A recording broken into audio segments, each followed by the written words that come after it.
আপনাদেরকে এত মহৎ উদ্যোগ নেওয়ার জন্য। কারণ বরাবরের মতোই নারীরা অবহেলিত, এটা মনে করে। আর ধন্যবাদ জানাবো আমার খুব পছন্দের ছোট ভাই রুবেলকে, সাংবাদিক। ও আমাকে এত সুন্দর একটা অর্গানাইজেশনের সাথে যুক্ত করে আমাকে মা হিসেবে ধন্য করেছে। সর্বপ্রথমেই বলবো মামিস কিংডম। আসলে এই নামের লক্ষ্যটা হচ্ছে যে আমরা কিন্তু মেয়েরা না, আমরা সকলেই মা। ছোটবেলায় বাবা ডাকেন মা, বড় হওয়ার পর সন্তানে আমরা মা হয়ে যাই।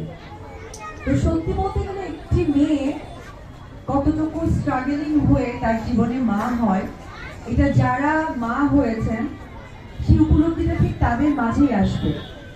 এখনো যারা মা হননি তারা কিন্তু সেই উপলব্ধিটা বুঝে উঠতে পারবেন না।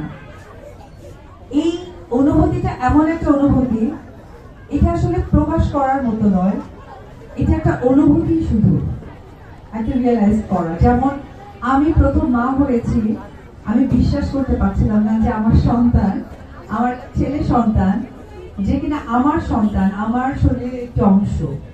এটা যে কি দারুণ একটা অনুভূতি। একটা পাগল দেখবেন, রাস্তায় দেখবেন, মাঝে মাঝে আমরা দেখে থাকি, কোনো নারী যদি পাগলামি করে দেখবেন তার সন্তানকে তার কাছে থেকে কিন্তু কেড়ে নিতে পারবেন। মা এমন একটা জিনিস। আমি বাবাদেরকেও ছোট করবো না, কারণ প্রত্যেকটা নারীর সামনে এগিয়ে যায় প্রত্যেক পুরুষের জন্য। আমি আজকে অপু বিশ্বাস, অবশ্যই সেখানেও একজন পুরুষের কিন্তু অবশ্যই একটা সান্নিধ্য, ভালোবাসা, দোয়া এটা আছে। এবং এখানে যে নারীরা কাজ করছে, আমার মনে হয় তারাও কিন্তু একটি পুরুষের সাপোর্টটা পায়। যেমন আমার ডানে একরা আপু, বায়ে ভাইয়া, সে সাপোর্টটা কিন্তু তাকে করেন। আমি দেখছি স্টেজে যে তাকে কতটা সাপোর্ট দিচ্ছে। এই কথাটা শুনতে যতটা ভালো লাগলো, ঠিক অপরদিকে আরো একটি কথা আছে, কিছু নারীও কিন্তু অবহেলিত হয় ওই পুরুষের কাছে।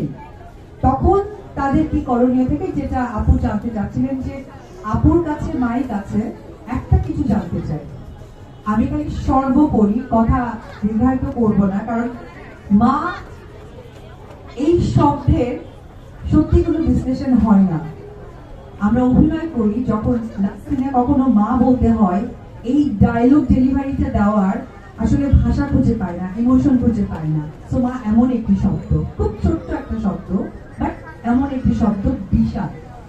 তো আপু যেটা বলছিল, আমি আপুর সেই কথা ধরে ছোট্ট করে একটি কথাই বলতে চাই, যে জীবন ভীষণ ছোট, কিন্তু কাজ করতে হবে প্রচুর।